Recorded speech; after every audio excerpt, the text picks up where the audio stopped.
Bonjour à tous et bienvenue dans ce nouveau numéro de Solo avec Sulo. Aujourd'hui, je reçois la patronne. Elle n'aime pas trop qu'on l'appelle comme ça, mais moi, j'aime bien. Quelqu'un d'engagé, quelqu'un de rama, quelqu'un qui a un spectacle qui défonce tout. Monsieur Shirley, madame et monsieur, je vous prie d'accueillir Shirley Soignon. Super content de te recevoir, Shirley. Merci beaucoup. C'est un truc de ouf. Merci déjà d'abord. Ouais, dis plus la patronne, parce que vraiment, on dirait que j'ai 50 ans. Non, mais tu sais qu'on a là derrière un comédie club, derrière un bar, à dire...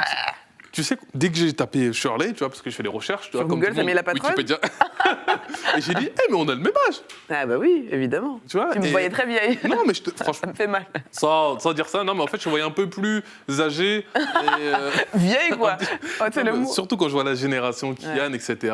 Et je me dis, vas-y, eux, ça fait long. Parce qu'il y a l'expérience du stand-up. Bien sûr. Moi, je suis débutant dans le stand-up. Donc, je vous vois un peu plus haut et plus vieux. Et c'est vrai qu'ils sont plus vieux que moi aussi. Ouais. Finalement, j'ai 4-5 ans d'écart avec eux.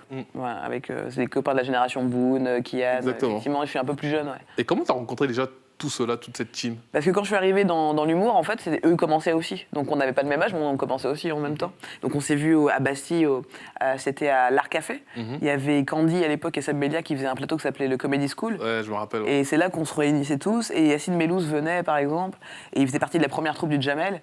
Et il m'avait dit, en me voyant à l'Art Café, un de mes premiers sketchs que je faisais, c'était la différence entre les Américains et les Français, parce que j'avais vécu là-bas. Il m'a dit, attends, c'est génial, il faut absolument que tu viennes au Jamel Comedy Club, je te présente Jean-Michel Joyot qui programme et tout. J'étais OK, mais j'avais aucune ambition quand je suis venue sur scène, je voulais vraiment faire des blagues. Ouais, c'est ça, ouais. Et je me suis dit, tu sais, il y a aussi un fond de soi où tu dis, ça va être mon métier, je le sens, c'est ça que je veux faire. Donc, j'étais pas pressée et j'avais aucune envie de star system. Donc, quand en fait, je suis passée dans le Jamel Comedy Club, c'était par pur hasard. Genre, je passais par là et Yacine me voit, il fait, mais putain, cool, t'es là, viens, je t'emmène voir Jean-Michel. Vraiment, j'étais pas là pour ça, je passais, je savais même pas que c'était là, le Jamel Comedy Club. Je fais, OK, et je rentre. Jean-Michel me dit, t'as un DVD? Et je fais, bah non, parce que vraiment, je savais même pas que j'allais rentrer là. Et il m'a dit, bah viens jouer. C'était un mardi soir. À l'ancienne, il a dit, t'as un DVD. Ouais, c'était il y a longtemps. C'était il y a longtemps. Il pas dit VHS, il m'a dit DVD. Et donc je suis rentrée, il m'a dit, joue. C'était un mardi soir, et j'ai joué directement. Ouais, la scène ouverte. Ouais, il a vu, et puis il m'a dit, bah vas-y, on cherche des filles pour la troupe. Au début, je remplaçais Claudia Tagbo. Ouais. Après, je leur ai dit que c'était un peu raciste. Et ensuite, j'ai eu ma propre place. Ok. Ouais. C'est souvent ça, en plus, dans le stand-up. Des fois, c'est moi ce qui me fait un peu yesh, c'est qu'ils programment des gens parce qu'il faut une fille. Ouais, il faut une fille, il faut une noire, il faut un... Ouais, pourquoi c'est pas juste... Il faut juste un talent, tu vois, c'est... Ah bah ça, c'est le problème du marketing. Hein. Ouais, mais aussi, il y a beaucoup d'opportunités qui se sont présentées parce que t'étais une fille, tout simplement. Aussi, lesbienne aussi, parce que c'est je représente une communauté, des communautés qui sont pas forcément beaucoup représentées. C'est ça, en fait, Donc, ouais, mon succès, entre guillemets, c'est pas que mon talent. Et j'en ai conscience. C'est ta personnalité. C'est ma personnalité et aussi les étiquettes que je représente. Bien sûr. Qui me dégoûtent, Renoir, mais en même temps qui me font vivre. Renoir, meuf, lesbienne, t'as tout ça qui est là. Mettez-la, posez-la là. Ouais, c'est ça. Et... Il y a un moment, ça m'avait blessé. Il y a quelqu'un qui m'avait dit, de toute façon, toi, t'es connu parce que t'es noir. Ouais. Et avec le temps, je me suis dit, il a pas si tort. Parce que malheureusement, je me suis rendu compte d'un truc terrible, c'est que le racisme, le sexisme, tout ça, ça devenait aussi des billets de marketing pour certaines personnes. Ouais. Et qu'il fallait pas tomber dans ce piège-là. C'est pour ça que j'ai monté ma société et que j'ai arrêté de faire des choses pour les autres. Et que je me suis dit, OK, soit je suis lesbienne, femme et noire, mais je suis aussi bien plus que ça. Et voilà, faut que je le montre à travers mon travail. Gérer toi-même. Ouais. Depuis 5 ans, ouais. On va revenir un petit peu sur ça. Ouais. Moi, j'ai l'impression que Shirley, elle a mis le life. Ouais, c'est vrai. Parce que je veux dire, le basket, tu vois. Après, on va pas refaire tout le truc parce qu'on n'a pas vraiment le temps. Parce que Wikipédia. Oui. Ok, je la raconte. Allez fouiller sur Wikipédia si vous voulez en savoir plus. On dirait vraiment une vie de mytho. On dirait que tu inventes la vie en live. Mais c'est vrai que c'est assez bizarre. Mais c'est vrai que t'es passé par le basket. Ouais, et surtout, j'ai beaucoup déménagé quand j'étais jeune. C'est ça, t'as vécu aux États-Unis. J'ai vécu aux États-Unis, j'ai vécu à Londres quand j'avais 7 ans, j'ai vécu en Picardie, dans la Sarthe, à Asnières. Tu vois, enfin, j'ai né à Clichy. Et comment t'es arrivé au stand-up? Savigny-le-Temple, en Seine-et-Marne. Comment t'es arrivé au stand-up, tu vois? Parce que t'as eu des inspirations, frère. T'as eu des inspirations, En fait, c'est ouf. Le premier sketch que j'ai écrit, j'avais 7 ans. Et je me rappelle, c'est un sketch que j'avais forcé mon cousin à jouer avec moi. Et on était en duo. Je lui ai dit, on veut en faire un sketch. Parce que j'avais vu un truc à Barbès, ma mère allait beaucoup à Barbès faire des courses import-export Afrique, tu connais. Ah oui. Tu connais. Et donc, je me traînais beaucoup à Barbès et je voyais les gars avec les trucs des marrons chauds. Et avec les caddies, ils disaient marron chaud, marron chaud. Et ça m'avait marqué. Et donc, j'ai fait un sketch où c'est une nana qui est comme ça, une noire qui passe devant un mec qui fait marron chaud, marron chaud. Et mon cousin est plus blanc que moi, quarteron, mais dans l'autre sens. Bien sûr. Et terrible de dire ce mot, mais comme ça vous comprenez.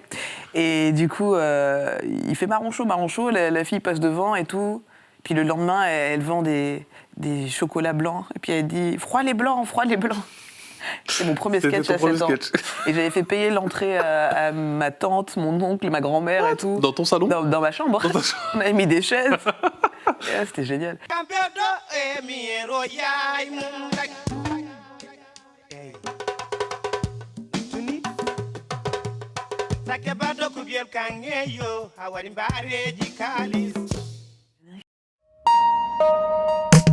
Click Sport, c'est toutes les semaines sur Click TV, c'est votre nouveau rendez-vous où chaque semaine, on vous propose de vous raconter ou de vous faire découvrir une légende du sport. Moi, j'ai plutôt vu ça comme, je sais pas, clic-clac, je sais pas.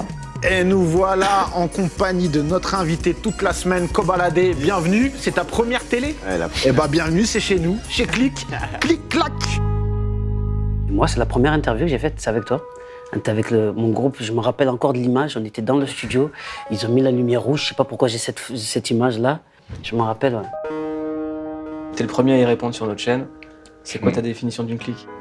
C'est un groupe de potes avec qui on restera pas toute la vie. Pourquoi pas toute la vie? Parce que sinon c'est une famille. Je pense qu'on se rencontrera un seul jour. À bientôt, James, et bon courage. Oh, that's incredible. That's sweet. You know, it's just like you, he never talks.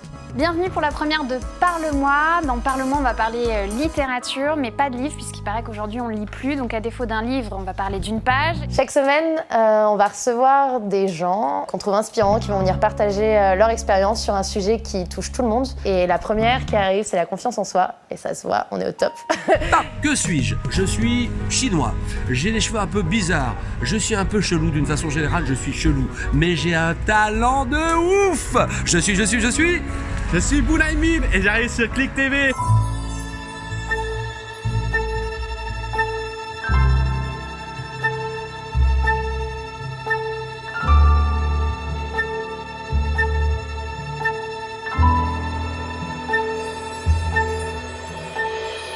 Salut, c'est Cut Killer et chaque semaine je vais vous présenter un album.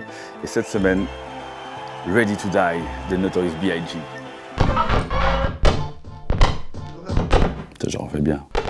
Mouloud, c'est pour toi. Reportage spécial en direct de la Somalie avec Jérôme Jarre ici.